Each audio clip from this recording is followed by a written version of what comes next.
Welcome to What Healthy Couples Know That You Don't, a podcast dedicated to helping you create the relationship you truly want. Attachment anxiety, how insecurities affect your relationship health. Welcome to Keeping It Real with Rhoda. A 2023 YouGov research study said only 38% of Americans say they have a secure attachment style. This episode will explore all the ways our insecurities contribute to our struggles with having healthy relationships. Our insecurities contaminate our relationships. They feed defense systems. They do so many things that twist around and mess things up, and any ability to see things clearly. Our insecurities make us want to leap into the arms of any nearby rescuer, prince, princess to fix our unhappiness. Our insecurities twist us into pretzels of doubt. It is a mindset that creates obstacles to secure attachment. Those of you who had a relationship in high school, do you remember your own excessive neediness for reassurance or your partner's? I do. Do you remember being afraid to be vulnerable? Do you remember leaping into a relationship because it gave you a sense of validation? I always wanted to do a talk in high schools about, wait, don't jump into relationships. Give yourself a chance to define who you are. Look who I'm with. I must be okay is what goes through your head. If you haven't done the work to grow up, facing your shortcomings and deciding to work at being a better person, then insecurities are still haunting you, no matter how old you are. Insecurities rob us of the ability to communicate because they contribute to our defensiveness. When we are defensive, we lose perspective and we are unable to see our part in contributing to the problem. Insecurities feed shame and we end up hungry to hang on to the idea that we are the misunderstood victim. Problem solving as a team is very unlikely because we love our self-righteous stance that is wrapped up in blame, the delicious delight of blame. Our insecurities love that comfort. Insecurities are insidious. They destroy our self-worth, and we tend to drown in the negative narrative of who we are without the balance of appreciating our strengths and talents. Insecurities feed an exaggerated sense of shame about ourselves. When you question your own self-worth, then you can be susceptible to feeling rejected more easily. You may believe that simple disagreement really means they're not on your side. It can be hard to see your partner accurately when infected with your own ugly beliefs about you.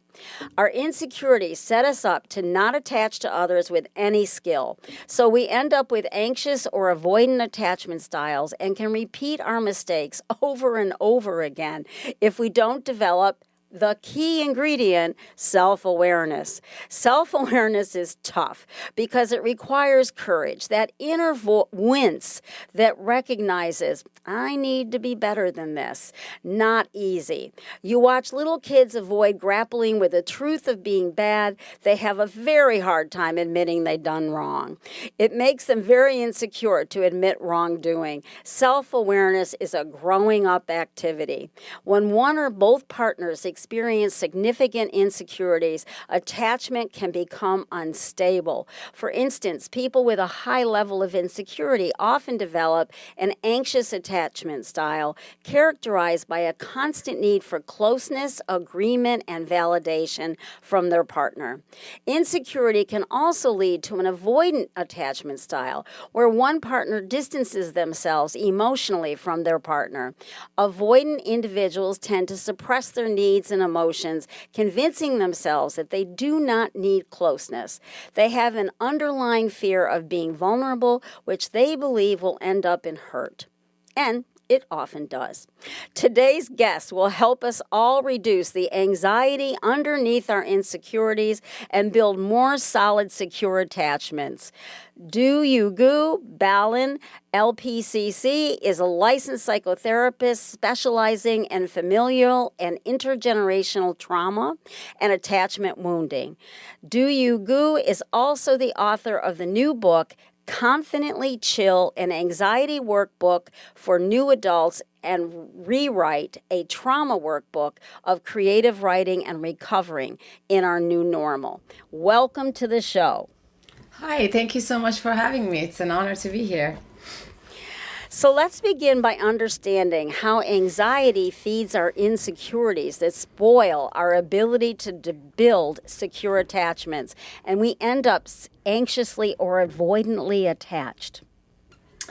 Yes, so definitely the anxiety feeds into our insecure attachments, which are most of the time already there. So the attachment woundings actually are usually things that we learn in our formative years. It doesn't mean that it can't happen later on in life if we have enough experiences of betrayal or enough experiences of being let down. Then a securely attached person can bump down to an insecurely attached person. It does happen.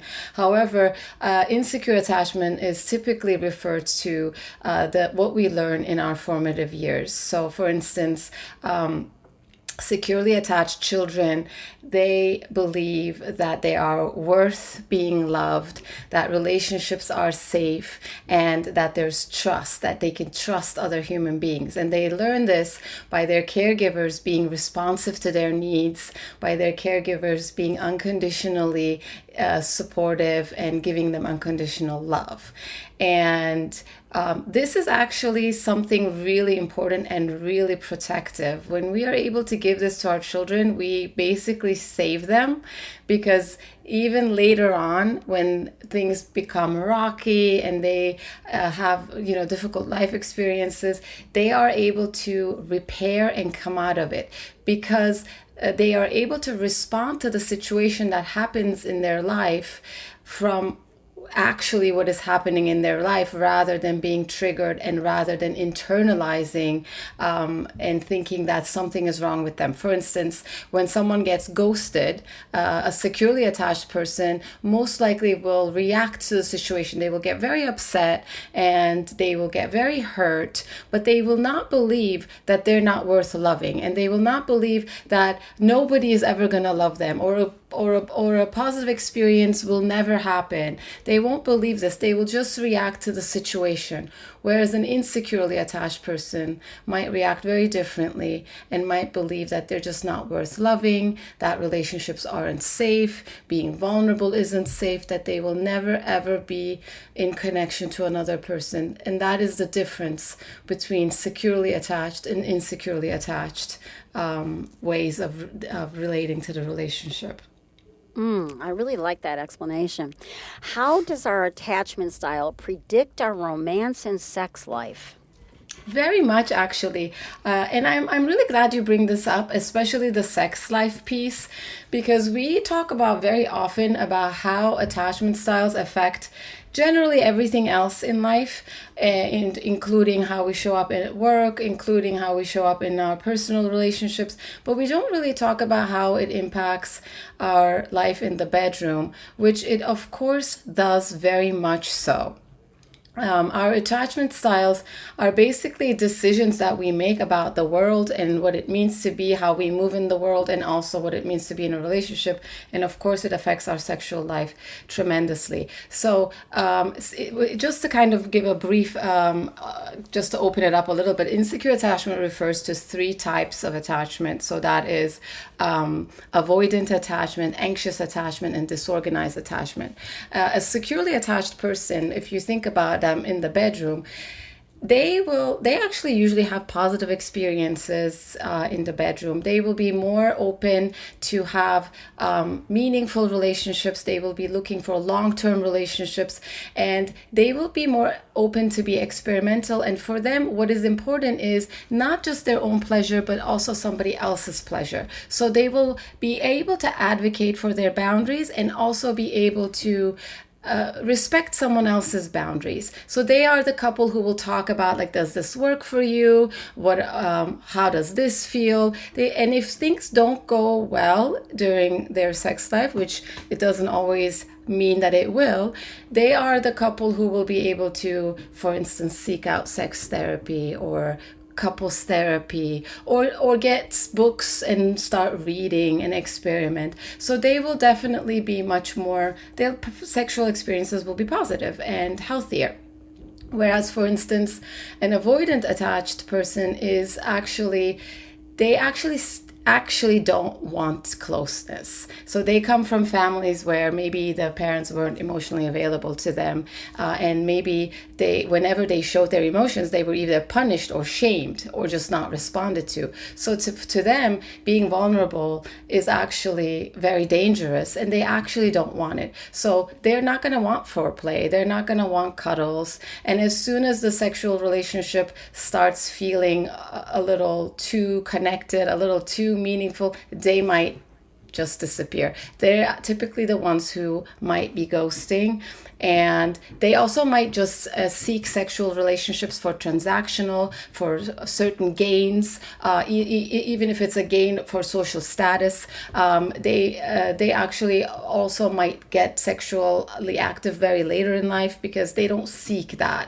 So that is how it might affect somebody who's avoidant. Whereas an anxiously attached person comes from emotionally unstable parents, where sometimes their parents show up and are very connected, and sometimes they're very disconnected, or they can be very volatile. So the anxiously attached, just in a nutshell, of course this is a very deep topic, but in a nutshell, they are always wondering if they're doing the right thing. So they don't really look within. They always try to read other people's cues. So for that reason, even if their sexual life is actually fantastic, they don't perceive it like that, because they're constantly judging their own performance. They're constantly wondering, is he pleased? Is she pleased? Is she orgasming? So they're always rating their own performance. And then at the end, when you ask them, was that good? And they say no, because they weren't there for it. They were constantly worrying and constantly being anxious. They also constantly worry of being left and being abandoned.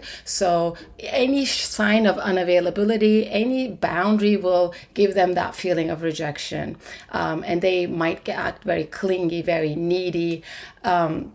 So that's how it might look for an anxiously attached. An anxiously attached person might show up like that in the bedroom. And then disorganized attachment in some ways is a mixture of these both, where they actually really want the connection. So unlike the avoidant, who actually doesn't want to be vulnerable or connected, the disorganized really longs for it. But for them, they tend to come from abusive households.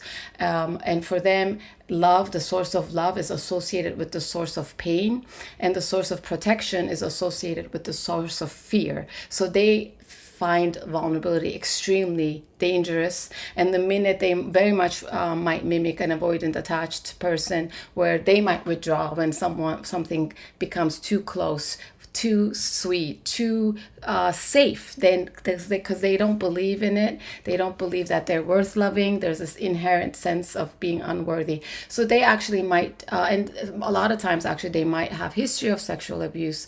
So they might repeat these patterns. They might be in sexually abusive relationships or physically abusive relationships, engage in sexual deviant behaviors, and really not have that great sense of their own boundaries or respect for somebody else's boundaries, because they just were never taught that being in a relationship could be safe. It wasn't for them.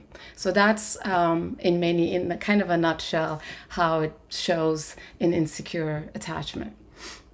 Oh, that was great. Please share with my audience how their attachment style plays out in all areas of our lives, the boardroom, etc. So as I said, I mean, it just definitely defines how our perception, and how we react to something that is happening in our lives. So for somebody who believes that they are worth living, worth loving, and who believe that life is worth living, and who believe that relationships can be safe and vulnerability is okay, they will have a little bit better chance in recovering from adverse life experiences. No one is immune from life. We all have difficult experiences. We all sometimes have to connect with or relate to people who might hurt us and might not act in ideal ways, or have difficult life situations, whether it's illness or loss of a loved one. But for somebody who's securely attached, they will be able to react to the situation of what that situation actually entails. And also because they were raised with the idea that asking for help is okay, that we're not alone, that we humans are in connection to other humans, they're actually much more resourceful. So they will be able to problem solve better, seek support much more than somebody who's insecurely attached. And for someone who's insecurely attached, everything that's happening around them, of course, this looks different for the different types, but generally speaking, everything that happens is about them, and it's a threat to them. And for that reason, for instance, if somebody's boss is making a comment about something not being delivered on time, the securely attached person will react to it, yes, I didn't deliver it on time. And they will be able to take accountability, they will be able to take responsibility, or they will be able to voice their opinion and say, but you didn't make it clear that it was due today, or something along those lines. Whereas an insecurely attached person will say, oh my God, I'm going to get fired. They don't like my performance. And it's just going to become so much bigger, might become so much bigger than what it actually is. And it's very torturous, actually. And not only is it torturous for that person themselves, but an insecurely attached person usually tortures other people too. So it's very hard to love them sometimes. Say a little more about how they torture. That's because I think that's absolutely true. Yes, because for instance, especially like an anxiously attached or disorganized or even avoidant, I mean, all have different ways of torturing. For instance, an avoidant attached person will really, really torture an anxiously attached person. When in that couple is just, it's just so, I work with couples all the time, and that match of is the most ordinary. Yes, it's very often, but also so painful to watch because they're just hurting so badly. Because an anxiously attached person, any little thing, even a boundary of like, I don't want to go out tonight or something like that. I'm tired. That they hear it as I don't want you, or I don't want to spend time with you. It's about you. And then it gets really big, and they might think that, oh, she's going to leave me, or he's going to leave me, or something like that. For an avoidant, this is very torturous because they actually really recover on their own. They need their own space. They really don't want to be vulnerable, and maybe don't know how to be vulnerable. So the anxiously attached person can get very, very hurt when the avoidant doesn't respond to his text, for instance, which is something that happens so often. So then they spiral, and then they might act really volatile, really aggressive, have a really hard time regulating their emotions. So it can just turn into this really explosive thing. Or the disorganized attached person, for instance, sometimes might be very responsive and very open and very vulnerable, but then all of a sudden you wouldn't know why, but the reason would be because it was a little too much, it felt unsafe. All of a sudden they might disappear or act completely different, do something to really betray you, really hurt your feelings, really go out of the line. And then it's just, that's what I kind of mean when I say torture. Then that person, the securely attached, for instance, also, when this is repeatedly happening, when they repeatedly are being kind of hot and cold, then even the most secure attached person might start thinking, well, maybe something is wrong with me. Maybe I'm not really good at relationships, or maybe I'm not worth loving to be loved, or maybe I'm not cool enough, or I'm not smart enough, or whatever it might be. It just starts becoming being internalized and starts affecting the narratives and the stories we tell ourselves. Yes, I think that's such an important point. I really do. Help us recognize our dysfunctional patterns and how to break the cycle. This is basically awareness, and also I think getting into and nurturing and finding safe and healthy relationships. Therapy is one way of doing it. I always say it's not the only way. Some people don't want to be in therapy. There's still a lot of stigma around it, especially for men. But therapy is definitely one way, because what happens in therapy is you do something different, and that's what the essence is. The essence is doing something different, connecting to somebody in a different way. And therapy really gives a good room for that and a great platform for that, because it's not about the therapist. The therapist's own personal point of views and personal struggles and anything is not really, might be a tool in the session, but it's not about that, right? So, and most of the time it gives the experience of somebody being there for you in your pain and not being overwhelmed by it, not being intimidated by it, and not judging you for it, not judging you for your pain, because we do that sometimes, right? We judge each other for being in pain sometimes. And so that is a different experience. And what happens is when we once have that experience and we come out fine. So I trusted someone and I was vulnerable with someone and I told someone my deepest, darkest secrets, and that someone is still here in the room with me. That experience alone is huge, actually. And it allows for us to recognize these qualities and find other people outside of therapy who might provide that, who we might have this mutual relationship where we give space to them and allow them to be vulnerable, and they give us space and allow us to be vulnerable in return. So the more that this happens, the more automatic it becomes, like anything else. Like we learn anything, like we learn how to ride a bike just by doing it and falling and then getting up and doing it again. That's how we learn to be in healthy relationships. Yes, I'm always saying you're going to practice with me, and that's great, but then you got to take it out of here. You've got to take a piece out of here and try practicing it with the people you've chosen that you want a deeper level of intimacy with. We're the practice people, and it's not about us, so it works really well. I like that. As discussed in the intro, and you agreed a moment ago, self-awareness is crucial to heal from attachment wounds. And one of the things I often say to people is, especially when somebody's having a really hard time taking any responsibility for a problem, I'll say maybe you have 5%, maybe you have 8%, or even 10, just to kind of nudge them towards some of that difficult wince, that self-awareness. What do you think about that, and what are your ideas about how to help people improve that?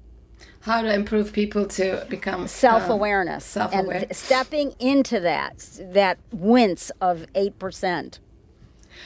So I think it looks different in couples versus individual therapy. Yes. Yes. One thing that I like to do in couples therapy is I like them to switch roles. So I like them to, for instance, have the same conversation. So first we have a conversation about, usually I pick something digestible, not like the big issue, but something a little bit smaller. And then I have them discuss that as themselves. And then I have them discuss the same issue, switching roles, or sometimes I'll have a little bit something similar but different, just to kind of change it up a little bit. And then by saying what the other person might say. So that way they will respond to how the mirror of themselves. So there's nothing to actually be defensive about, because the person is perceiving what you're saying in that way. So the important thing about communication is when we're talking about how things land on us and how we perceive things, the defense of another person actually becomes less, maybe not non-existent, but they really don't have anything to defend or anything to really push back against, because it's how you're perceiving it, right? So and that is even when we're doing communication. So when you say that, it makes me feel whatever, right? It makes me feel like you are judging me, or it makes me feel criticized. So you're not saying you're criticizing me, you're saying when you say that, that's just how it feels. So the person can't really do anything about that because that is how it feels. So then we start exploring, well, what if you say it this way? How would it feel? And we actually really just experiment with it as if like we're trying on clothes. So it's the same thing. Like we're just trying out these different ways of talking and different ways of communicating. And this is easy to do in a couples therapy session, harder to do on your own sometimes at first, because this doesn't work when we're activated. So we can only have these conversations when we're actually in a safe, calm place, because otherwise we're just activating each other's nervous systems, each other's survival mechanisms, and we're just spiraling. But when we're in a calm place, so I always tell couples, have the conversations when you are having fun and when you are feel connected and there's sweetness. Have difficult conversations then. Don't wait until the moment of stress or the moment of explosion, because you're never going to get out of it. We have to actually be in a calm state to rationally think. So in session, of course, that is more possible because the therapist can kind of gauge and help people regulate one another and each other. And then we just try different things. Say it this way, say it that way. Do you see their body response? And then the other person might guide their partner. They might say, if you hold my hand, I think I will feel more relaxed. And we teach the couples ask each other, like, what can I do right now? Can I start talking, or would you like me to hug you first? And these kind of things, they seem very simple, but when we start the conversation, some people actually don't want to be touched. Some people really thrive from physical touch, but sometimes we think we know this about our partners, but we don't even know this about our partners. So the only way we find out is by asking, would you like me to touch you right now? That's as simple as that. Mm-hmm. So let's address the second layer to heal from attachment wounds, emotional growth. And emotional growth actually is a lot of times what we describe as EQ too. It's very related to EQ, and it is about, was it safe to be emotional when you were younger? Actually, it goes back to that. And I have a son, he's 13 now, and I remember when he was very little, kind of watching him being very emotional and watching him not know what these emotions are. And at first, I was in my parenting journey, I started telling him what I thought he felt. Like if we were in a playground and he didn't want to leave, I would say, oh, you feel really frustrated that we have to leave right now, or something like this. But then I noticed that, how do I actually know that he's feeling frustrated? Maybe he's not feeling frustrated. Maybe he's feeling really sad and he's acting in that way that looks like frustration to me. So I decided to start asking him, do you feel frustrated right now? Do you feel angry right now? Do you feel sad right now? So I gave him the words of emotions, but I had him think about it. Choose. What do I feel? Own it. Yes, exactly. So we don't really know how, and we do that in our couplehood all the time. We always tell, oh, you feel this or you feel that, but do we really know how another person feels? We can never know that. So I think that is the emotional growth in a couplehood, is about asking. But for ourselves, it's about asking too. What do I feel right now? Like on the surface, I think I feel angry, but what's underneath that actually? Because anger most of the time is a secondary emotion. So am I feeling pain? Am I getting triggered? What is this connected to? This kind of curiosity is actually what emotional growth is. Mm-hmm. I would agree. Yeah. And I think people just avoid, stay away from it because it's messy. But truly, when you own it and explore it, it makes a huge difference in your life, I like that. The third and final layer of healing is relationship building. How can we go about this? Relationship building is the most important piece, and I think it's actually a piece that is for the youth today becoming more and more difficult, actually, and they are very much struggling because of this, because social media and just the digital world has made it so hard to connect. And even though they're constantly plugged in and constantly digitally connected in many ways, there's actually a lot of interpersonal disconnection. And that can be very, very painful. For instance, even like in the way they communicate, the young generation of today, they don't even have personal conversations, right? For instance, they won't pick up their phones because it's just so intimidating to be thrown in to this conversation where they don't know what the demand is going to be, they don't know what the ask is going to be, they don't know how long it's going to take, so they just like will wait for the text or the voicemail so that they can prepare. And of course this makes it so hard when they're actually in a situation where they have to respond in real time. And the most important, as everything else, it's to just do it, to find groups and find spaces where interpersonal relationships are actually possible. Because in social media, a lot of the times what we're connecting to is so curated, right? We all curate our lives in social media and show what we want to show. But in a real relationship, of course, when there's true vulnerability, then it's the ugly, it's the messy, it's the beautiful. Everything is always intertwined together. And that's the beauty of relationships. That's the beauty of anything, right? The imperfections, the idiosyncrasies is what makes a relationship, is what makes a person. So I always encourage people to figure out a way of making it possible for there to be some sort of human to human connection and relationships building. When I exercise, I watch shows and there's commercials, and there's a lot of commercials for online schools right now. And my heart breaks because that is another avoidance of the uncertainty and the messiness of relationships. And my school journey was certainly not a picnic. It was very difficult. And oh, well, I learned a lot, and I really did, and learned to trust myself, especially in high school, through all of the cheerleader things that go on, that where they're cool and I'm not. I think it's very powerful to face those uncertain situations and grow and gain strength. And I think avoiding them is a problem. What more do we need to know about anxiety? Tips that will help us reclaim our power and our narrative. I think in your intro, actually, you covered a lot of it.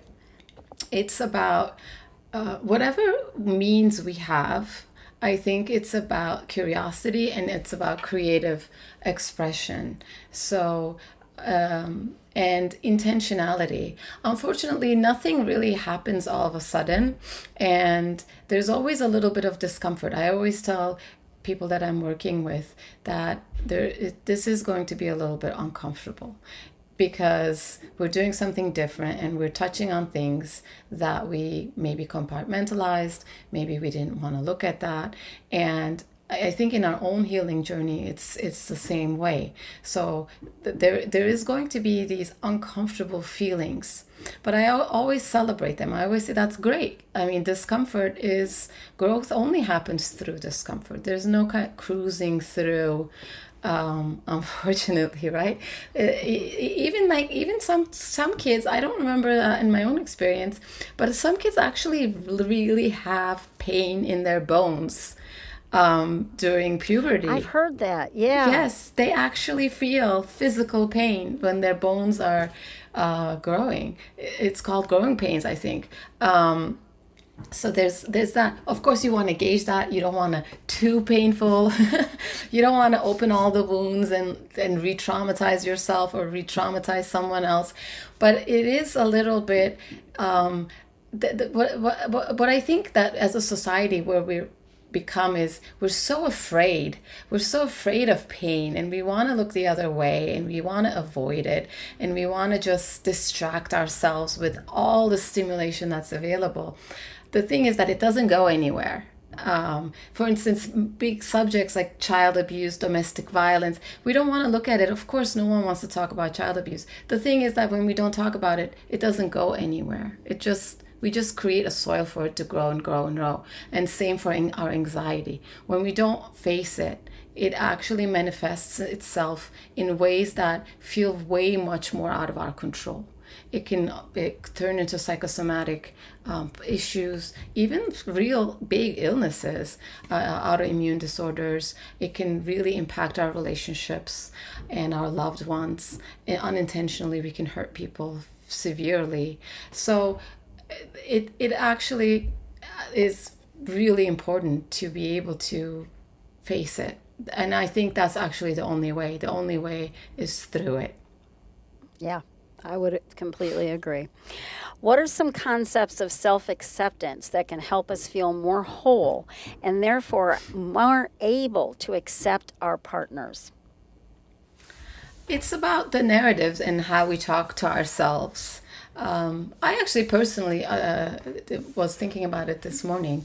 I personally have to constantly edit the way I talk to myself, and and also allow myself to, first of all, say, okay, well, maybe it's okay that this week I haven't written or I haven't edited. Maybe it's okay. Maybe there's like, instead of telling myself you didn't, maybe what if I told myself of all the things that I did? Or what if I told myself maybe I needed a little bit of a break from being in front of my laptop for 12 hours straight. Maybe I just needed to do other things.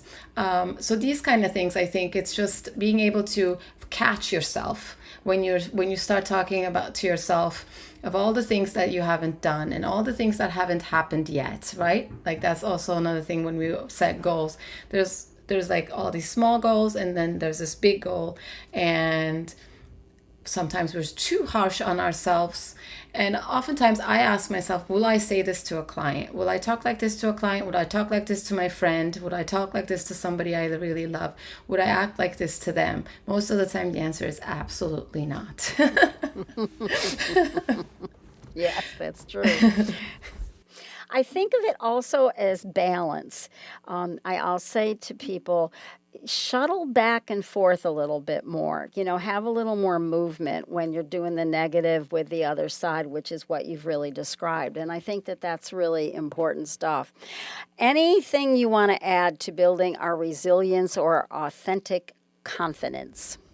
Actually, what you just said, it really resonates, and I want to add on to that a little bit. That is actually the kind of the yin and the yang. That is definitely something that we overlook, but it's very, very important. And I incorporate that a lot in mindfulness exercises and in meditation, which actually are really things that actually really work.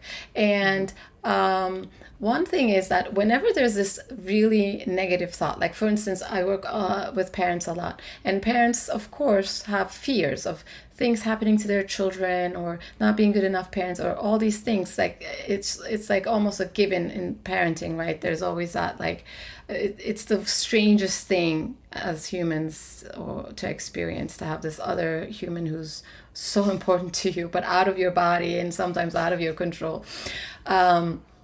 So I always, like, for instance, when they fear things, bad things going to happen to their child, and they're going to fall and break their neck or something like this, like terrible. I always have them imagine something completely opposite and beautiful, like their 18th birthday or something, right? Like toddler parents have so much fear that the babies are going to hurt themselves. So like imagine something in the future, and or imagine something even right now, like something where you feel like, oh, my child learned how to fall, or something like this, like something positive. And that actually, because in the moment, in the way that our body is designed, in the moment we feel grateful for something, or in the moment that we feel appreciative of something, we can't also feel anxious and fear.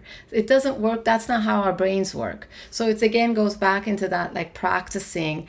So that's why gratitude works. That's why psychodrama works. That's why therapy works. Because in that experience, when we're having an experience of feeling connected, or being vulnerable, or being grateful, we can't actually feel fearful, rejected, abandoned. We can't feel those things at the same time.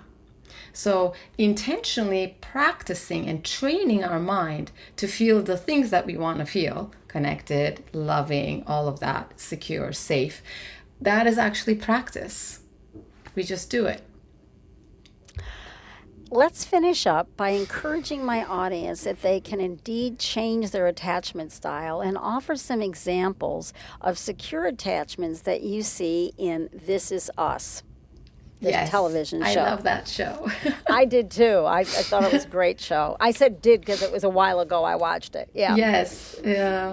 That's actually the good news. I always start everything with that. It's the good news is that we're not genetically right. These can be passed down from generation to generation, but it can be rewired. It's not an organic thing. Attachment wounds, they can definitely change.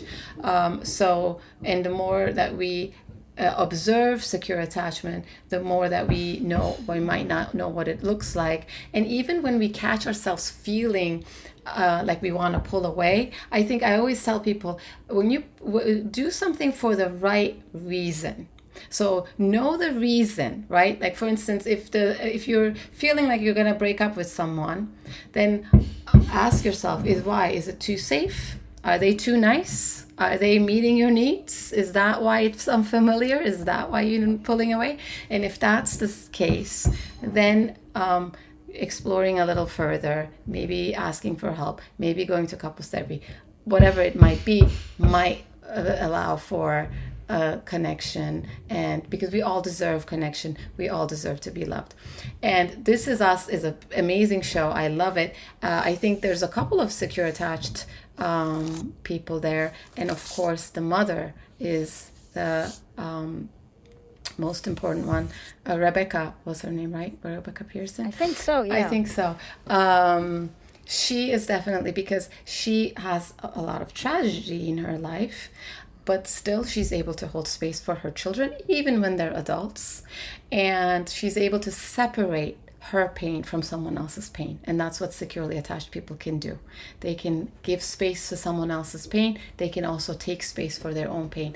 And in her relationship, actually, it's a beautiful relationship that she has, where they are parents. So a lot of times in insecurely attached households, there's all these mismatched alignments. But in a secure household, actually, parents are together and the children are together.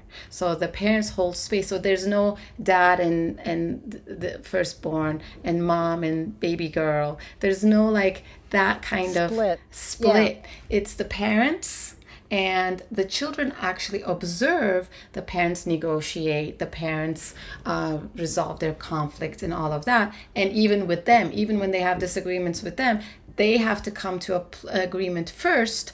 And then they have to say, okay, as parents, we don't agree, or we agree, whatever. This is how it's going to happen in our household. This is what our expectations are. So they have to be on the same page. And I think they are. Very much on the same page. And even when she's grieving, she's able to be vulnerable and allow for her children to be vulnerable. And even when her children are angry with her, she's able to accept their feelings and accept that they're angry with her. That is definitely an example for secure attachment. And her son, one of her sons, I forget his name, but he also has, not the actor, He also has secure attachment. He goes through a lot of problems in his work, and there's all these, like with his wife, there's some certain issues that happen where she decides to go another route, and he finds his biological father, and a lot of emotions come up. But he's always able to have very open communication with his wife and really express his daughters. Yeah, so that he's definitely has secure attachment too. And of course, this doesn't mean secure attached people. That doesn't mean that that they never act in less than ideal ways, or never get dysregulated, or never sometimes lose control of their emotions. Of course, it happens. It's about the repair. It's about being able to take accountability and say, "I'm sorry, I hurt your feelings." Yes, absolutely. And there is a lot of apologizing, and it's very sincere, and they're specific. In my house, when kids were growing up, you had to be specific about what you were sorry for. You couldn't just say you were sorry, so that you were owning it a little bit more. Remind my audience of the titles of your books and where they can find your website. Yes. So I'm very easy to find. My website is duygubalin.com, and I'm also on Instagram, and I post a lot of updates on Instagram. It's also my name, @duygubalin. My books are Confidently Chilled. It's an anxiety workbook. It's geared for young adults, and it can be used in therapy as well as for individual use. And then my other book is Rewrite, and that is a trauma workbook. And it can also be used in conjunction for therapy or for individual use. And my graphic novel is actually coming out early this winter, and it's a graphic novel that tackles a lot of attachment wounding and has a kind of a psychological lens. It's a coming of age story, so that will be coming out. And I have a newsletter, so I'll be sending a lot of book events and updates and new releases through that. Is there a title for it? There is. It's called Kader's Quest.